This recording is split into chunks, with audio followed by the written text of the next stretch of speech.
तो भाई कल क्रिक ब्लॉगर ने एक बहुत ही इंटरेस्टिंग आर्टिकल पब्लिश किया है एम एस धोनी से रिलेटेड कि कैसे वो अपने आप को दूर ले जाना चाहते हैं चेन्नई सुपर किंग्स से। वो सीएसके के किसी डिसीजन मेकिंग में इन्वॉल्व नहीं होना चाहते हैं, मतलब एक हिसाब से अपने आप को वो कट करना चाहते हैं चेन्नई सुपर किंग्स से। क्या ये सच है या फिर ये झूठ है, इसके बारे में हम लोग बात करने वाले हैं। मैं आपको एक्सप्लेन करने वाला हूँ। फिर थोड़ी सी बात मैं और करना चाहता हूँ क्रिक ब्लॉगर के बारे में, क्योंकि मैंने पिछले वीडियो में इनकी बात करी थी। इनका जो ट्रेड वाला आर्टिकल है उसके बारे में मैं थोड़ी सी बात करी थी, और वहां पे मैंने मुंबई और चेन्नई का जो ट्रेड सिनेरियो था उसके बारे में बात करने की कोशिश करी थी, जहां पे मुझसे एक छोटी सी गलती हो गई कि भाई मैंने जो इनका ट्रेड सिनेरियो था चेन्नई और मुंबई का उसको थोड़ा गलत पढ़ लिया। वहां पे मैंने मेंशन किया था कि भाई शिवम दुबे के साथ डिवॉल्ट ब्रेविस, आयुष मात्रे, अंशुल कंबोज, इन तीनों में से किसी एक को ये चाहते हैं। जबकि बात ये थी कि भाई ये अंशुल कंबोज, आयुष मात्रे, डिवॉल्ट ब्रेविस इन तीनों को चाहते हैं हार्दिक पांड्या के बदले। तो थोड़ा सा इसके बारे में भी बात करना चाहता हूँ, वो भी बहुत ही इंटरेस्टिंग आपके लिए होने वाला है। फिर थोड़ी सी बात हम लोग और करने वाले हैं सीएसके से रिलेटेड, तो पूरी वीडियो जरूर देखिएगा आखिरी तक, बहुत ही मजा आने वाला है आपको, बहुत ही इंटरेस्टिंग होने वाली है ये वीडियो। और अगर आपको अच्छी लगती है तो उसको लाइक जरूर करिएगा, और ऐसे ही वीडियोस के लिए चैनल सब्सक्राइब करिएगा, सभी सीएसके फैंस के साथ शेयर करिए। और अगर आपको टेलीग्राम ज्वाइन करना है जहाँ पे हम लोग सबसे पहले आपको खबरें देते हैं बिना मिर्च मसाला लगाए, तो प्लीज जाके आप ज्वाइन कर सकते हैं। आपको डिस्क्रिप्शन और कमेंट बॉक्स में लिंक मिल जाएगा। चलिए फाइनली अब हम लोग आते हैं अपने स्टोरी के ऊपर, जो कल क्रिक ब्लॉगर की तरफ से रिपोर्ट करी गई कि भाई एम एस धोनी अपने आप को चेन्नई सुपर किंग्स से दूर ले जाना चाहते हैं। तो चलिए सबसे पहले हम लोग आर्टिकल के बारे में बात कर लेते कि भाई सबसे मेन जो इनका पॉइंट था वो क्या था। इनका जो मेन पॉइंट था वो ये था कि भाई 2022 में जब आपको याद होगा कि जडेजा से कैप्टनसी ले ली गई थी 20 सीजन में, तो इनका कहना है कि भाई एम एस धोनी वहीं से नाराज हैं। वो इस वजह से क्योंकि एम एस धोनी चाहते थे कि भाई जडेजा कंटिन्यू करें, और उनको बिना बताए जडेजा से कैप्टनसी ले ली गई थी और एम एस धोनी को दे दी गई थी। तो सबसे पहले यही बात इनकी गलत है, क्योंकि एम एस धोनी साफ साफ जो कह सकते हैं एसआरएच वाला मैच होता है अगला,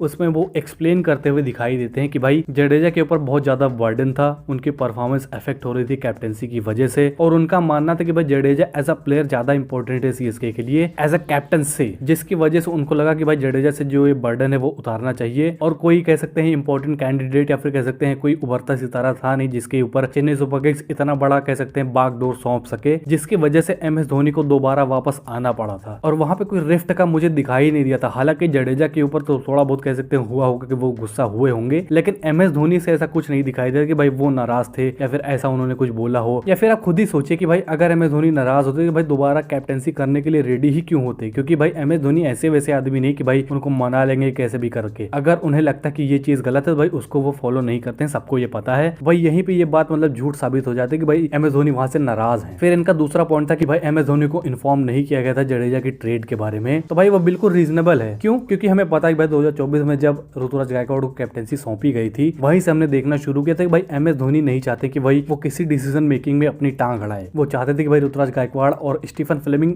मिल के काम करें, अकेले काम करें, एम एस धोनी से हट के काम करें। और ये मुझे काफी पसंद भी आया था कि भाई एम एस धोनी चाहते थे कि भाई ऋतुराज गायकवाड़ अपनी खुद की आइडेंटिटी बनाए, ना कि एम एस धोनी के ऊपर रहे कि भाई एम एस धोनी पीछे से बताते थे तब ऋतुराज गायकवाड़ करते थे, तब चेन्नई सुपर किंग्स को सक्सेस मिलती थी। बिल्कुल भी नहीं। एम एस धोनी चाहते थे कि भाई Ruturaj Gaikwad independently Chennai Super Kings को लीड करें। हालांकि वहां पे सफलता नहीं हुई, उसके बारे में मैंने बात करी किसी और वीडियो में, जाके आप देख सकते हैं, लेकिन वो बात की बात होगी। अब हम लोग आते हैं कि भाई जडेजा की जो ट्रेड उसके बारे में इन्फॉर्म नहीं किया गया था एम एस धोनी को, जिसकी वजह से थोड़ा बहुत नाखुश थे वो, लेकिन इतना भी नाखुश नहीं थे कि भाई अपने आप को वो दूर करने लगे, क्योंकि हमें पता है कि भाई खुद ही नहीं चाहते थे कि भाई वो ज्यादा टांग अड़ाए सीएसके की डिसीजन मेकिंग में। तो इनको नहीं इन्फॉर्म किया गया, तो भाई थोड़ा बहुत नाराजगी रही होगी, लेकिन इतना भी नहीं था कि भाई वो अपने आप को चेन्नई सुपर किंग्स से दूर ही रखने की बात करने लगे। तो मुझे नहीं लगता कि भाई ऐसा कुछ है। ऊपर से दो चार चीजें मुझे और पता चली हैं क्रिक ब्लॉगर के बारे में कि भाई M S Dhoni, Chennai Super Kings, इन दोनों से वो हेट करते हैं। जब 2023 में चेन्नई सुपर किंग्स फाइनल जीती थी, तो वहां पे चेन्नई सुपर किंग्स की जीत से ज्यादा ये बात कर रहे थे कि भाई एम एस धोनी रिटायर कब होंगे चेन्नई सुपर किंग्स से। और ऐसी बहुत सी पास्ट में ये बातें कर चुके हैं, जडेजा के बारे में भी, एम एस धोनी के बारे में भी, चेन्नई सुपर किंग्स के बारे में भी। तो बिल्कुल ये सर्टिफाइड हेटर है एम एस धोनी के। तो यहाँ से मुझे एक चीज और मतलब कंफर्म होती है कि भाई ये जो स्टोरीज लिखते हैं चेन्नई सुपर किंग्स के बारे में, वो बिल्कुल जेन्युइन मेरे हिसाब से नहीं होती, सिर्फ हेट की उस पर लिखी जाती है। अब इन्होंने ये आर्टिकल लिखा था तो भाई मैंने सोशल मीडिया पे आउटरीच देखा है फैंस का कि भाई वो चाहते हैं कि भाई Chennai Super Kings last number पे आए या फिर